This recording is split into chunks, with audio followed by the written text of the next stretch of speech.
Hello, everyone, and welcome back to Beyond Imagery with Sawinde Veerasinghe.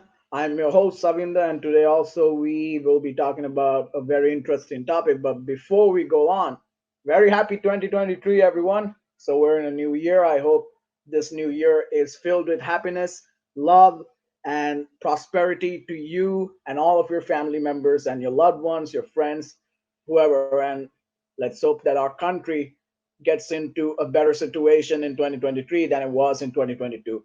So, with that thought, let's begin our new topic today. So, I was thinking, man, පොඩි දෙයක් කල්පනා කරා මේ episode 4 කරලා ඉවරලා මේ තිබ්බ සතිය ඇතුලේ මම කල්පනා කරපු දෙයක් තමයි මම තනින් තනි ඕගොල්ලොන්ගේ ඒ එපිසෝඩ් වලට දාපු වචනයක් තමයි classics කියලා එකක්. මම දැම්මා.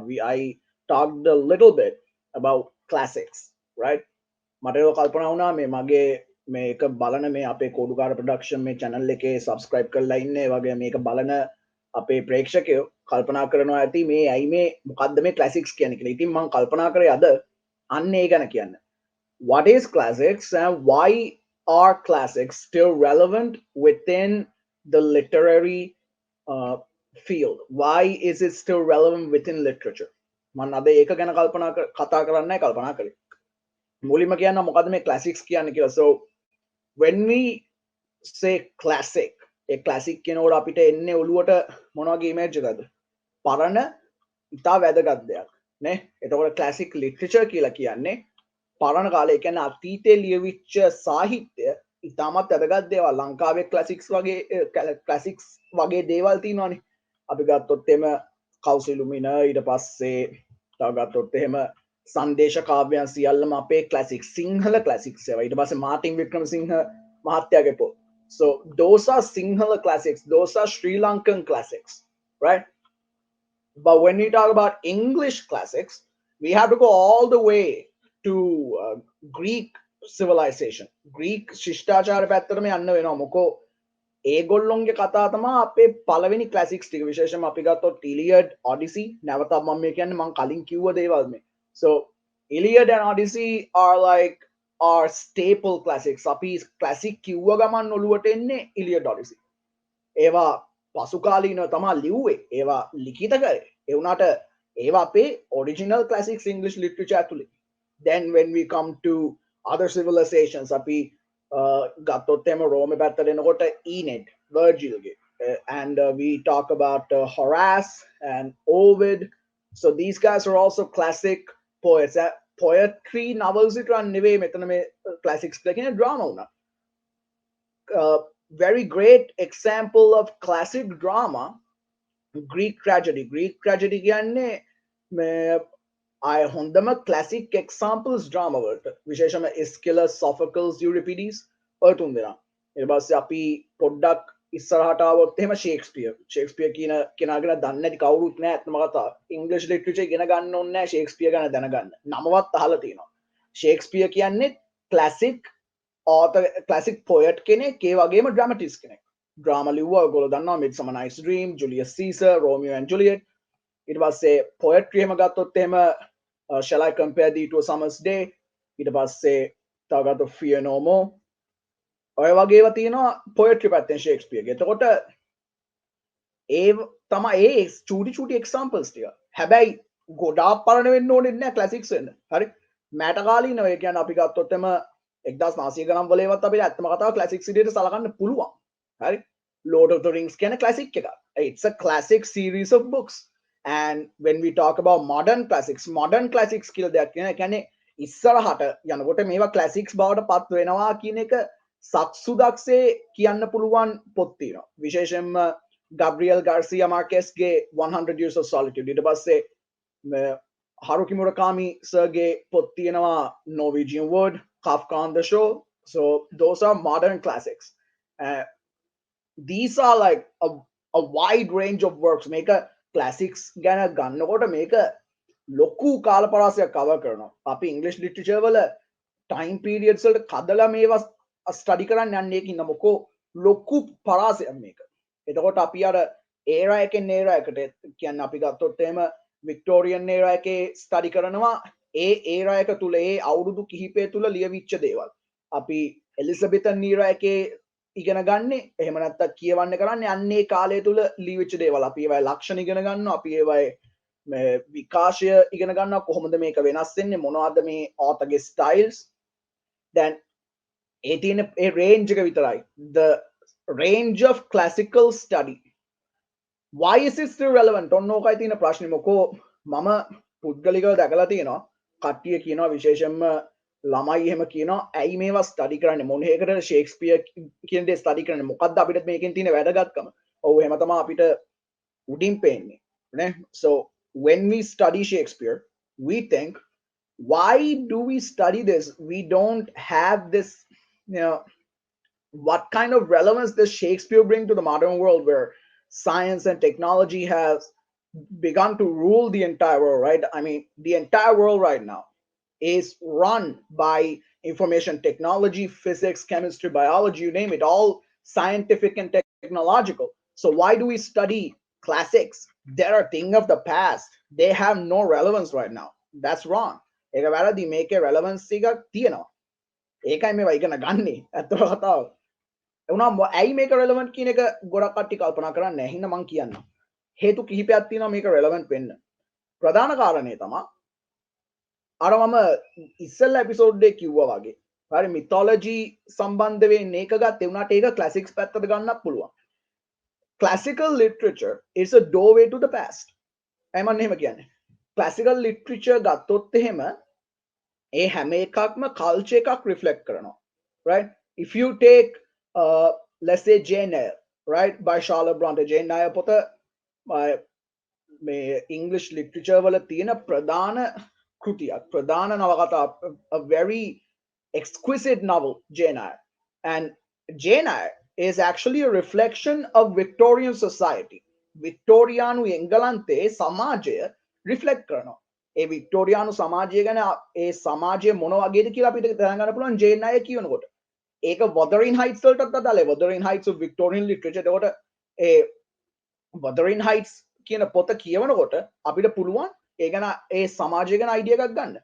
අපි එතකොට ගත්තොත් මේ එලිසබෙතන් නීරා ලිටරචර් ගැන ගත්තොත් විශේෂයෙන්ම ෂේක්ස්පියර්ගේ පොත් කියවන ඩ්‍රාමාස් එහෙම අපි ස්ක්‍රිප්ට්ස් කියවනකොට ඊට පස්සේ ඩ්‍රාමාස් බලනකොට එයාගේ පොයට්‍රි අහනකොට අපිට එනවා පොඩි අයිඩියා එකක් එලිසබෙතන් නීරා එක ඇතුලේ මොන වගේ දෙයක් දුන්නේ කියලා විශේෂයෙන්ම ක්‍රිස්ටොෆර් මාර්ලෝගේ ඩොක්ටර් ෆවුස්ටස් කියවන්න කියලා මම රෙකමෙන්ඩ් කරනවා. මොකෝ Dr. Faustus drama ekam. The entire drama of Dr. Faustus is a reflection of the religious unrest that was visible during the Elizabethan era. Elizabethan Engalante කියන්නේ ආගමික වශයෙන් ලොකු ප්‍රශ්න තිබ්බ කාලයක්. අන්නේ ආගමික මතවාදවල ભેදය හොඳට පෙන්වනවා Dr. Faustus drama එක ඇතුලේ.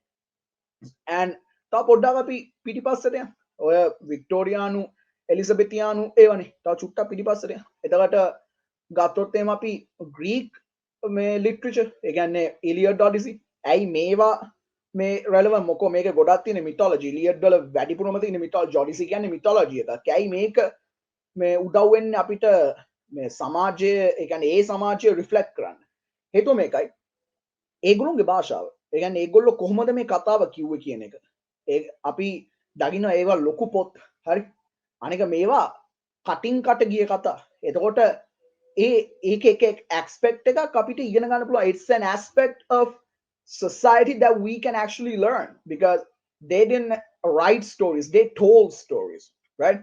So that is an aspect of Greek civilization that we actually learn about when we read Iliad, when we read the Odyssey, right?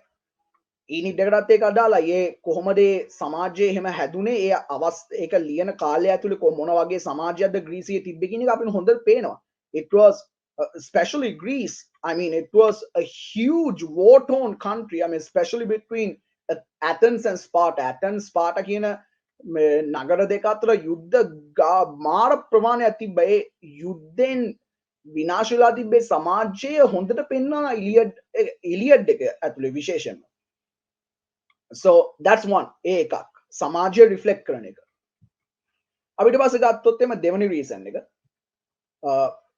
ක්ලාසික්ස් study කරනකොට අපිට පුළුවන් මේ මිනිස්සුන්ගේ අර තියෙන human condition එක නැවතත් අර mythology වල තිබ්බ කේස් එකමයි මෙතනම එන්නේ. human condition එක study කරන්න පුළුවන් විශේෂයෙන්ම. right? මම ඒකට හොඳ උදාහරණයක් ගන්නම්. එවලින් කියලා short story එකක් තියෙනවා ජේම්ස් ජොයිස්ගේ. ජේම්ස් ජොයිස් කියන්නේ මොඩර්නිසම් පැත්තේ ඉන්න ප්‍රධාන කතුවරේ මොඩර්නිස් මූව්මන්ට් එකේ ප්‍රධාන කතුවරේ ජේම්ස් ජොයිස් කියන්නේ. එතකොට ජේම්ස් ජොයිස්ගේ එවලින් short story එකේ තියෙන්නේ ක්‍රයිසිස් එකක් මැද ඉන්න කාන්තාවක් ඒ විඳින මානසික ගැටලු ටික. ඒ කියන්නේ එයාට තියෙන ප්‍රශ්නයක්. එයා අලුත් ජීවිතයක් පටන් ගන්නවා නැත්නම් අර ඩියුටි එක හින්දා ඉන්නවද පරණ ජීවිතේම. හැබැයි පරණ ජීවිතේ දුක්ඛ සහගතයි. අලුත් ජීවිතේ නිදහසක් හම්බ වෙනවා. හැබැයි ඒක අතාරින්න බෑ. මොකෝ එයාව අල්ලගෙන ඉන්නවා පරණ ජීවිතය විසින් එයාට දෙන්න තියෙන යුතුයකම. එයා කරන්න තියෙන යුතුයකම් වගේක් එයාගේ පරණ ජීවිතේට. එයාට අලුත් ජීවිතයකට යන්න බෑ. ඉතින් අර මනස මේ දෙක අතර දෝලණය වෙන එකක් තමයි එවලින් එකේ තියෙන එවලින් කතාව. එතකොට ඒක අපිට තේරෙනවා. අපි ඒ වගේ දේවල් දන්නවා. It's a study of the human condition because why? When we are faced with choices, when we are faced with hard choices, we have to make a choice. අපිට අවසානයේදී තීරණයක් ගන්න වෙනවා. කොච්චර choices තිබ්බත් එකක් ගන්න වෙනවා. හැබැයි අපිට ආපහු හැරිලා බලන්න බෑ. හැරිලා බැලුවා පසුතැවිලි වෙන්නයි වෙන්නේ. එවලින් එකේ ඔක ලස්සන පෙන්නනවා. හරිම ambiguous story එකක් ඒක. ඒ කියන්නේ කට්ටියක් කියනවා එවලින් මම කතාව මොකද්ද කියලා කියන්නේ නැහැ. එවලින් යම් කිසි තීරණයක් ගන්නවා අන්තිමට ඒ තීරණය කට්ටියක් කියනවා හොඳයි කියලා කට්ටියක් කියනවා නරකයි කියලා. මේක දැනටත් debate වෙනවා. I mean, even in my university, we still debate. Some of my friends, they say it was a good choice. Some say that is, some of us say it was a bad one. කට්ටියක් කියනවා හොඳයි කියලා කට්ටියක් කියනවා නරකයි කියලා. අන්නේ human condition එක study කරන්න හොඳ තැනක් classics කියන්නේ. මම කියන්නේ දැන් කාලේ ලියවෙන සාහිත්‍ය නරකයි කියලා. But in classic literature, we get an idea of human condition. ඒකත් එක්කම තමයි තුන්වෙනි reason එක එන්නේ. මේ characters එක්ක අපිට මාරට relate වෙන්න පුළුවන්. We can relate with these characters in classical literature, and because of that, because we can relate with the characters within classical literature, we can escape reality for a little moment. විශේෂයෙන්ම මේ කාලේ මේ තියෙන stress එක ඊට පස්සේ මේ කාලේ මේ තියෙන ප්‍රශ්න වලින් මිදෙන්න හොඳ උපායමාර්ගයක් තමයි මේ classical literature. මේක අපි ගත්තොත් එහෙම මේ obviously ගන්න පුළුවන් තැනක් තමයි classical fantasy novels. ඒ කියන්නේ Lord of the Rings, Earthsea ඔය වගේ classical fantasy novels වලින් කොහොමත් escapism දෙනවා. නමුත් මේ අනිත් පැත්තෙන් ගත්තොත් Mill on the Floss, Moby Dick, ඊට පස්සේ තව ගත්තොත් The Portrait of an Artist as a Young Man, Ulysses, ඊට පස්සේ Odyssey, Iliad ඔය වගේ classical novels වලින්, classical poetry වලින්, classical dramas වලින්, classical short stories වලින් ඕවයින් අපිට දෙනවා පොඩි escapism එකක් මේ තියෙන reality එකෙන් පිට වෙන්න. Right? That is another point as to why classical study is still relevant. එතකොට ඊළඟ reason එක පොඩ්ඩක් English literature students ලාට බාර කරලා මම මේ කියන්නේ ඇයි මේ literature students ලා මේක study කරන්න ඕනේ? Why can't we study modern literature? Modern literature study කරන්න නැත්තේ. Modern literature study කරන්න පුළුවන් බැරුව නෙවෙයි. නමුත් as a student, as an English literature student, we need to study classics because for one thing, it shows the evolution of a certain genre. එක genre එක evolution එක ලස්සනට දකින්න පුළුවන්. මොකෝ ගත්තොත් එම romantic era එක තියෙනවා. ඊට පස්සේ පොඩ්ඩක් ආවට පස්සේනවා modernism period එක තියෙනවා. කවුරු හරි එක්කෙනෙක් ආව romantic period එකේ modernism period එකේ වෙනස් දෙක මොකක්ද කියලා කෙනෙක් English literature student කෙනෙක් ඒක දැනගෙන ඉන්න ඕනේ. මොකක්ද වෙනස තියෙන්නේ? එතකොට ඒ අර ලස්සනට ඒක evolve වෙච්ච විදිය. The evolution is so obvious when you read these different classical literature. මොකෝ ඒගොල්ලෝ Frankenstein කියලා මේරි ෂෙලිගේ Frankenstein කියලා වෙන පැත්තකින් The Portrait of the Artist as a Young Man James Joyce ගේ ගත්තොත් එහෙම ඒ දෙක ලොකු වෙනසක් තියෙනවා. ඔයා මේ ඒක වෙන රටවල් වලට අදාළව ගන්න පුළුවන්. ඔයා War and Peace, Leo Tolstoy ගේ War and Peace කියවලා ඔයා James Joyce ගේ Ulysses කියවුවොත් දෙක අතර මේ වෙනස්කම් තියෙනවා කියලා තේරෙනවා. අර evolution එක ලස්සනට දැක ගන්න පුළුවන් classic study කරන කෙනෙක්ට. ඒක it's a broadening of general knowledge. General knowledge කියන එක ලොකුවට වර්ධනය වෙනවා. මොකෝ මම කිව්වාගේ මේ රටවල් වල තියෙන දේවල් මේ විස්තර වෙන්නේ. මේ අපේ රට ඇතුලේ තියෙන දේවල් අපි අපේ පොත්වලින් දැනගන්න ඕනේ. මාටින් වික්‍රමසිංහ මහත්තයාගේ පොත් කියනකොට අපි අපේ රටේ පරණ කාලේ වෙච්ච දේවල් ගැන අපි දන්නවා. විශේෂයෙන්ම ගම්පෙරළිය වගේ කියනකොට දන්නවා මාටින් වික්‍රමසිංහ මහත්තයාගේ පොත්වල ඒ කාලේ මේ කට්ටිය ඉගෙන ගත්ත විදිහ.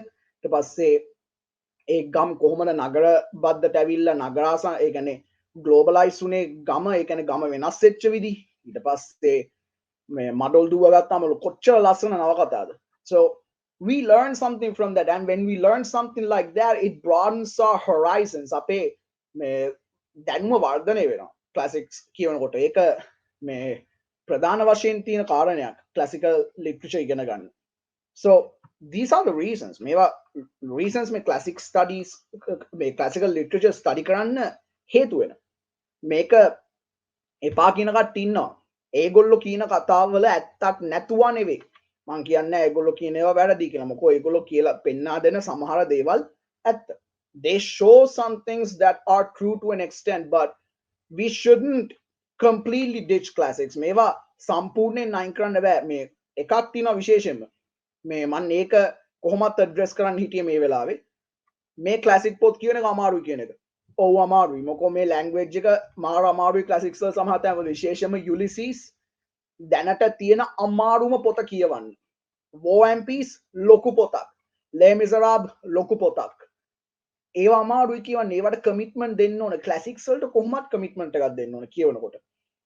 I mean, I have my book Robinson Crusoe with me, and if I'm going to turn the page here, you can see how little the letters are. මේ බලන්න මේ අකුරු කොච්චර චූටිද කියලා මේ. එහෙම බලනකොට මේක මේ චුට්ටි පොතක් කියලා පෙවුනට මේක ලොකු කතාවක්. අනික මාර කමිට්මන්ට් එකක් දෙන්න මේ ලැන්ග්වේජ් එක අමාරුයි. මේක ලැන්ග්වේජ් එක කොහොමත් අමාරුයි. ෂේක්ස්පියර් ලැන්ග්වේජ් එක තවත් අමාරුයි. ඔය කතාව කියන කට්ටිය කියන්නේ ක්ලාසික්ස් කියවන්න අමාරුයි. අපිට ඕවා කියවන්න වෙලාවක් නැහැ. එතකොට එතනම තියෙනවා මේ ක්ලාසික්ස් කියවන්න තියෙන එක හේතුවක්. We have to learn to commit to reading a classic. අපි commitment එකක් දෙනවා classic එකක් කියවන්න. අන්නේ commitment එක ඉගෙන ගන්න අපි classic එකක් කියනකොට. අන්න එතනම තියෙනවා classics කියවන්න. ඇයි මේ අපිට මේක relevant කියන එකට හේතුවක්. මේකට හේතුවක් හම්බ වෙනවා. So I strongly advise you as a fellow literary enthusiast to read some classics. ඔක්කොම කියවන්න යන්න එපා. කවුරුත් කියන්නේ තියෙන හැම ක්ලාසික් එකක්ම කියවන්න ඕන කියලා. තියෙන හැම ක්ලාසික් එකක්ම කියවන්න ගියොත් එම ජීවිතේ වෙන වැඩක් කරන්න හම්බ වෙන්නේ නැහැ. හිතන්නේ මේ War and Peace, Ulysses වගේ මේ ඒවා කියවන්න ඕන කියලා නෑ. ඒවා කියවන එක හොඳයි. You don't need to read every classic. Just read some. කිහිපයක් කියවන්න. මම මේ දවස්වල කියනවා 100 Years of Solitude. ලස්සන පොතක්. හැබැයි චුට්ටක් අමාරුයි පොත කියවන එක. But it's beautiful, so I keep on reading it. So read some. For beginners, Moby Dick is a good book, right? And Heidi is a great classic. Anne of Green Gables, really beautiful novels. Jane Eyre, Pride and Prejudice, then Wuthering Heights. These are great books for beginners to start with. පටන් ගන්නම කට්ටියට ඔය classics ටික හොඳයි. Eliot Odyssey දැම්ම කියවන්න යන්න එපා. මොකෝ මං කිව්වා වගේ ඒවා කියවන්න අමාරුයි. So read some classics and just broaden your horizons, and I'm telling you that you will become a better person for it. All right, you will become a wiser, you will become a more empathetic, you will become a greater person. So that is our topic for today, why classics are still relevant. All right guys, so for today we will stop this episode right here. I hope that you learned something, and if you have any questions, just put the question in the comment box and we will definitely try to answer every question that you guys have. Like and subscribe to Kodukara Productions, and we will see you with another episode next week. All right, everyone. See you again. Have a nice week. Thank you.